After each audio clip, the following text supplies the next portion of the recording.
I'm Grace. I'm 43. And while I was lying unconscious on an operating table, my sister-in-law emptied my house. Not rearranged, not reorganized, emptied. My mother's armchair, gone. The paintings she had collected for 40 years, gone.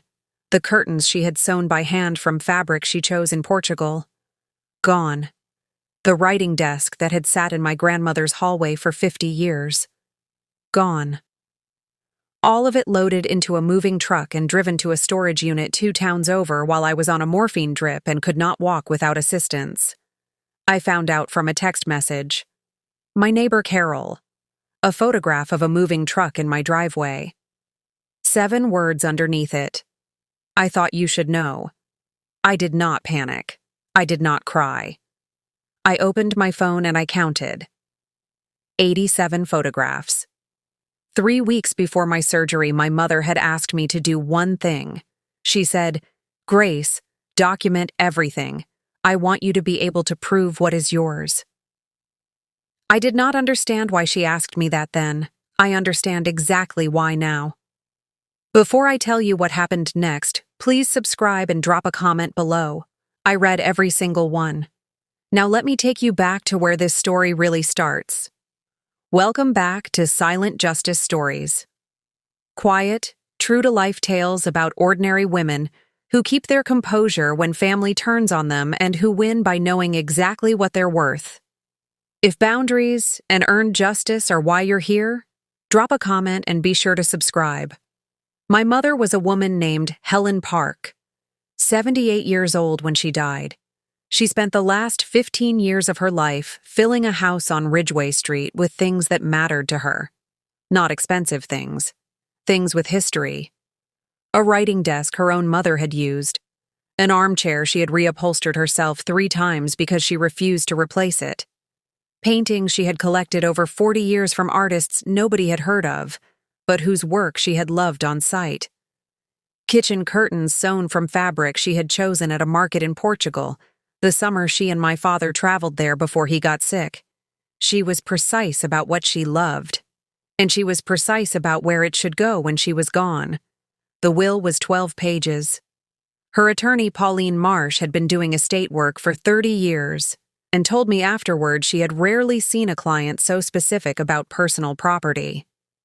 My mother listed every item individually. The armchair to Grace, the writing desk to Grace, the Portuguese curtains to Grace, the painting of the harbor to Grace, item by item, room by room, with descriptions thorough enough that there could be no question about what she meant or who she meant to have it. She had done this, Pauline told me, because she believed clarity was a form of kindness. My mother had understood something about my husband's family that I had been understanding slowly and incompletely for 11 years of marriage. She had understood it more completely than I had. She had acted accordingly.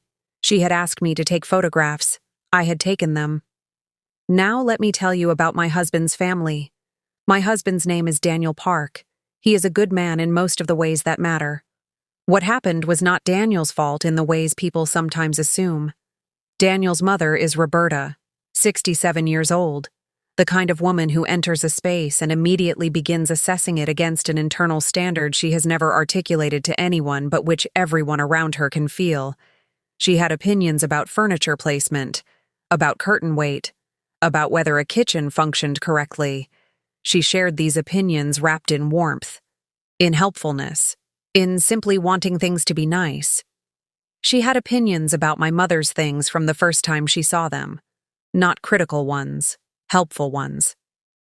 That armchair is lovely, but it takes up so much room. Those curtains have such a particular look. Is that painting supposed to be abstract, or did something go wrong? She said these things with a smile. I had spent 11 years understanding that the smile was the delivery mechanism, not the message. Daniel's sister Patricia was the other person who required careful navigation. 41 years old. Not cruel. Something more complicated than cruel. a woman who had spent her entire life understanding that her position in the family was secure as long as certain things remained constant. My presence had rearranged things she had not wanted rearranged. My mother's things in my house had been, for 11 years, a particular point of what I could only call aesthetic grievance. She said once at a family dinner in year 3 of my marriage that the house would feel so much more cohesive if we started fresh with the furniture. I said, "I like it the way it is." She smiled and said, "Of course you do." I had been thinking about that smile for 8 years. My surgery was an emergency appendectomy that became complicated. Uncommon but manageable was what my surgeon said. What it meant in practice was 4 days in the hospital, a recovery requiring 2 weeks in bed, pain medication that made sustained thought difficult. Roberta offered to stay at the house while I was in the hospital, to keep things in order. Daniel thought this was kind.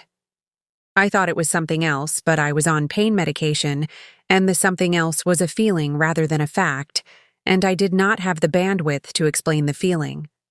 I said, "Thank you, Roberta. That is very thoughtful. That was my mistake." Carol's text came on the 4th morning. She lived 2 houses down.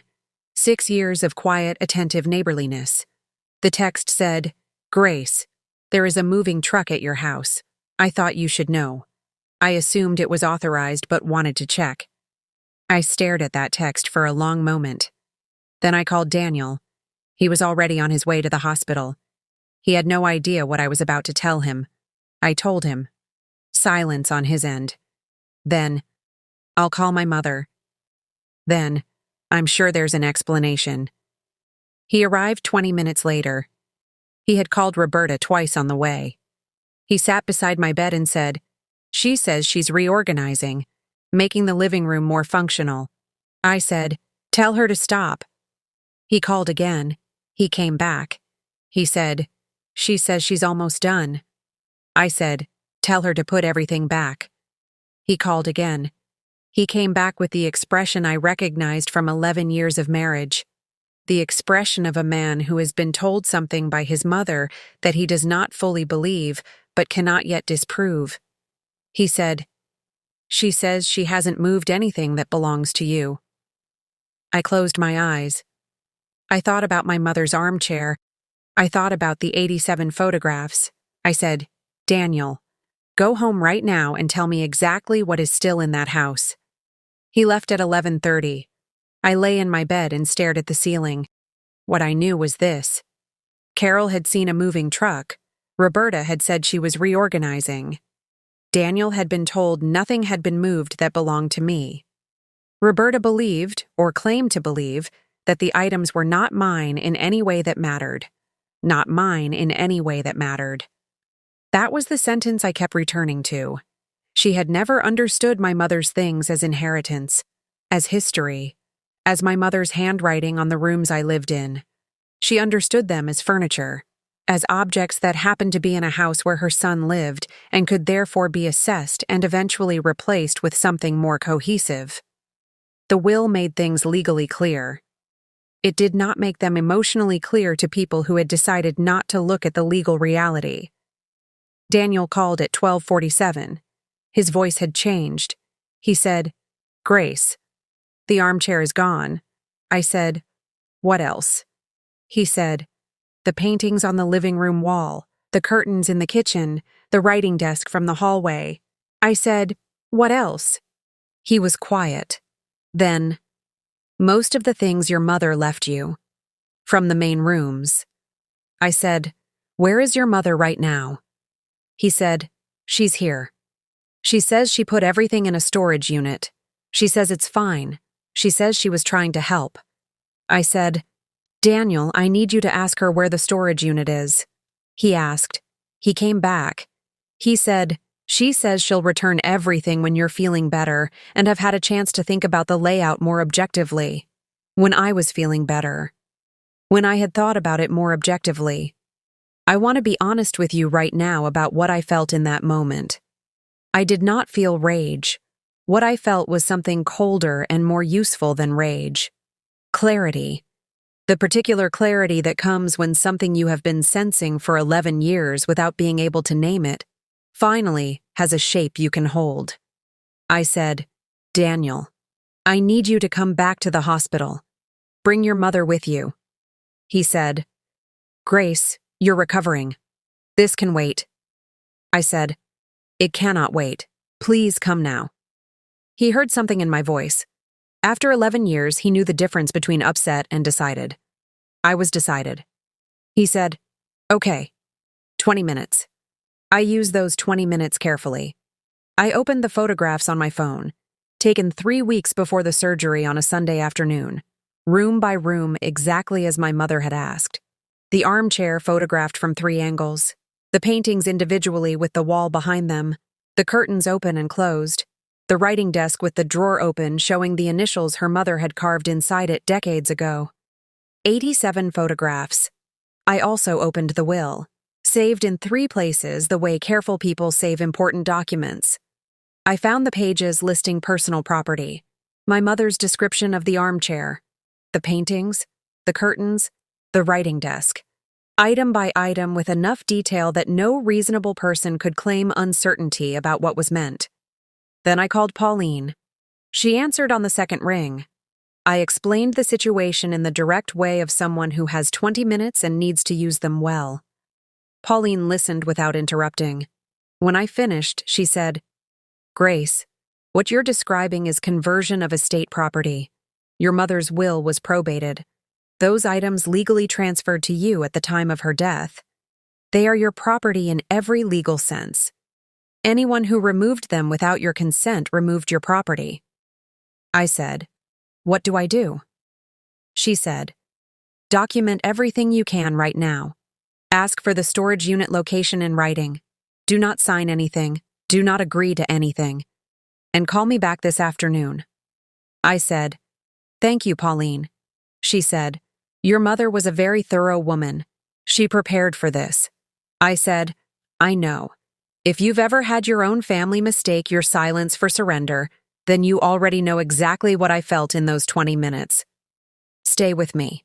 I promise the part where it turns is worth every minute. And if a calm woman finally being underestimated is your kind of story, hit subscribe so you don't miss how it ends. Daniel arrived at 1:15. Roberta beside him. I had asked the nurse to help me sit up. I wanted to be upright for this conversation. Roberta came in first with the expression she wore when she was managing a situation.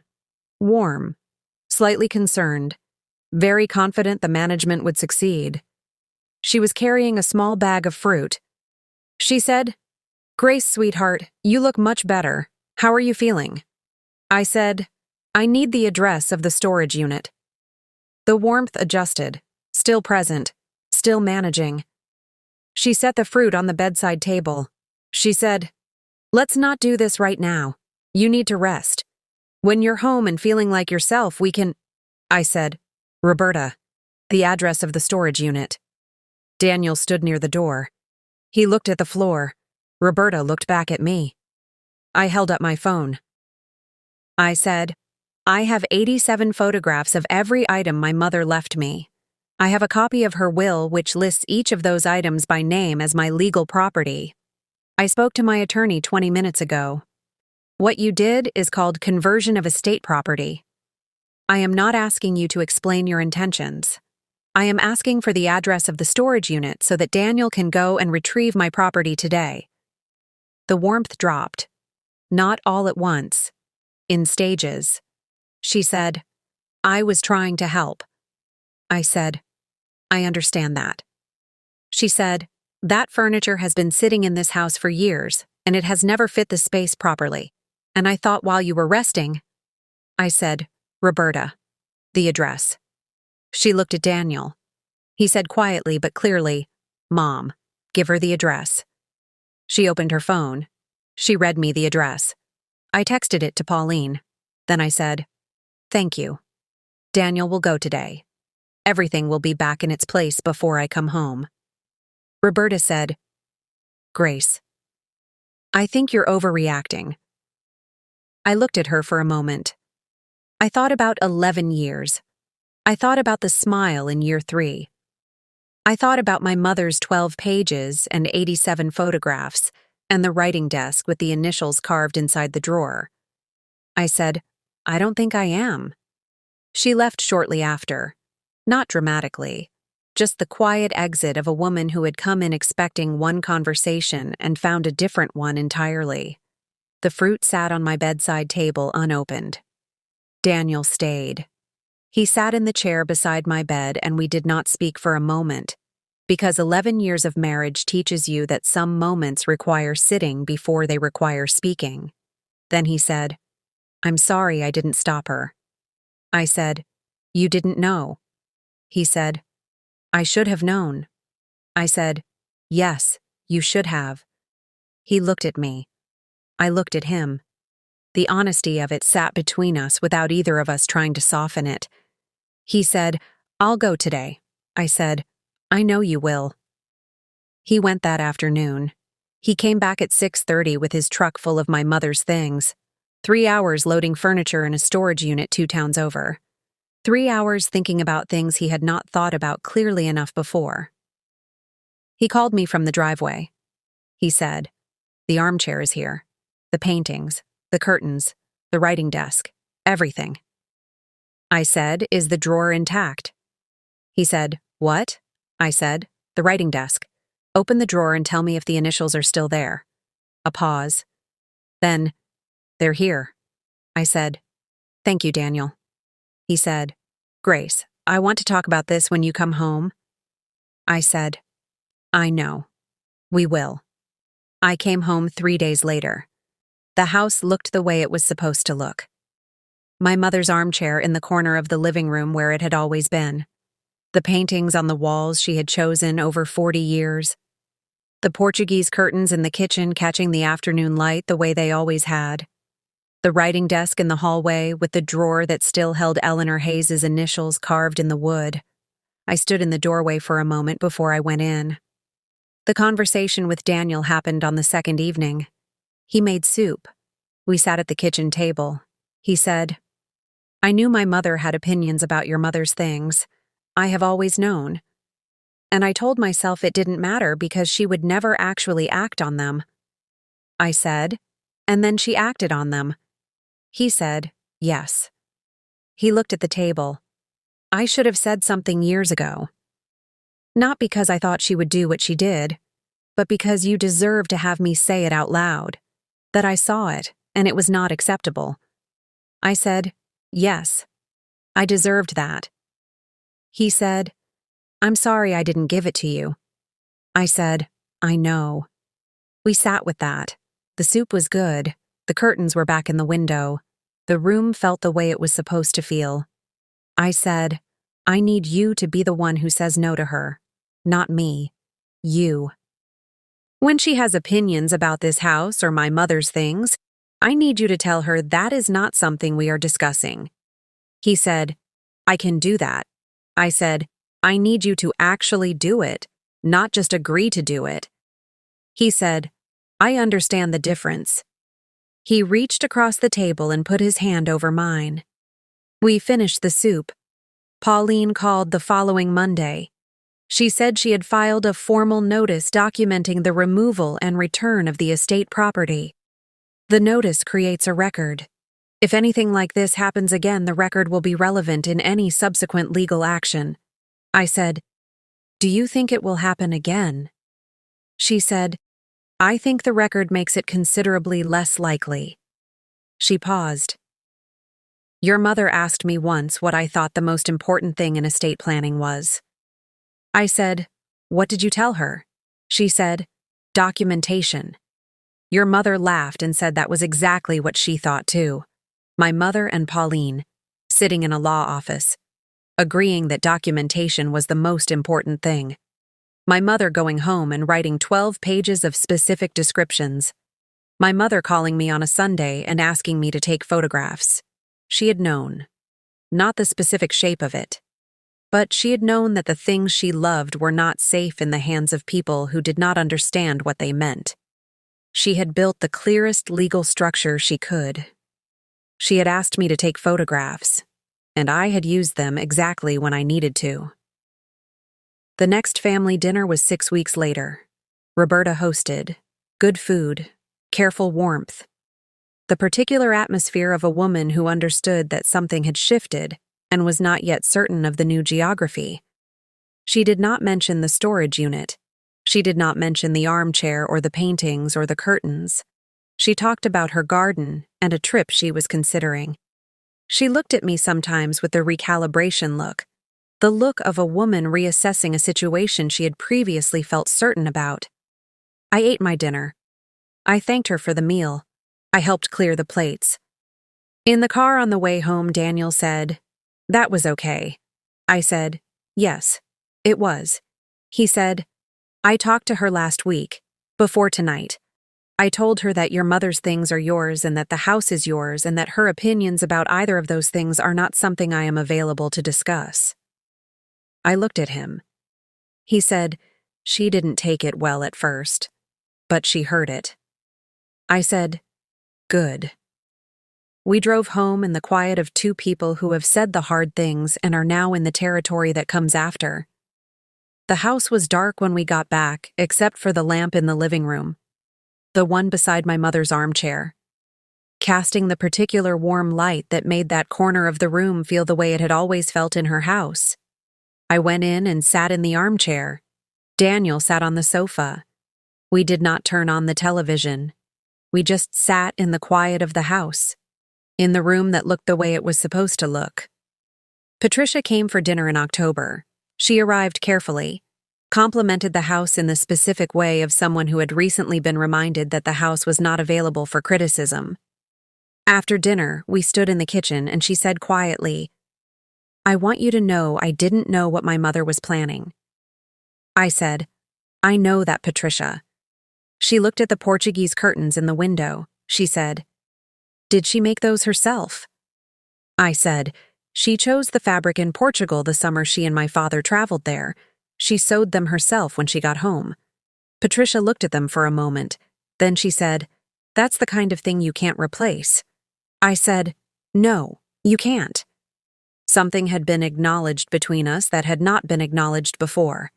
I closed the door behind her and stood in the hallway beside the writing desk. I opened the drawer. The initials were still there. E.H. Eleanor Hayes, my mother's mother.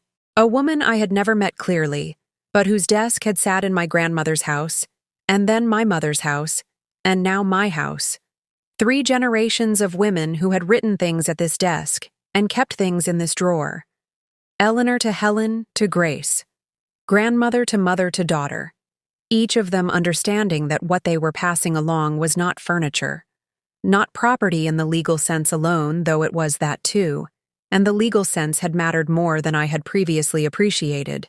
What they were passing along was continuity, evidence, proof that they had existed and loved specific things and wanted those things to be cared for by specific people. I called Pauline in November, just to thank her. She said, "Your mother did the work. I just filed the papers." I said, "She asked me to take photographs." Pauline laughed. She said, "I know. She called me the week after she asked you. She wanted to make sure you had actually done it." I said, "She called you to confirm." Pauline said, "She called me to confirm." I laughed too. She told me you had taken 87 photographs, and she thought that was probably enough. I said, "It was exactly enough." I sat in my mother's armchair that evening after the call, and I thought about 87 photographs and 12 pages, and a woman who had understood something about the future and had prepared for it as thoroughly as she prepared for everything else in her life. She had not been able to be there. That was the part that still caught me sometimes. The simple fact of her not being there, not at the hospital. Not when Carol texted about the moving truck. Not when I called Pauline with 20 minutes and a phone full of photographs she had asked me to take. She had not been there for any of it, and she had known she would not be there. And she had prepared as thoroughly as a person can prepare for their own absence. And it had been enough. Not enough in the way that presence would have been enough. Nothing was enough in that way. But enough in the way that mattered. I keep the armchair in the corner of the living room where it has always been. I sit in it every evening. The paintings are on the walls she chose them for. The writing desk is in the hallway with the drawer that still holds Eleanor Hayes's initials. The curtains are in the kitchen window catching whatever light is available. The house looks the way it is supposed to look. My mother asked me once what I thought she wanted to happen to her things. I said I wasn't sure. She looked at me and said, "I think about who will understand what they are. Not what they cost, not what they look like. Who will understand what they are?" I understood what they were. I understand what they are. That was enough for her. That is enough for me. Stories are adapted from real Reddit posts.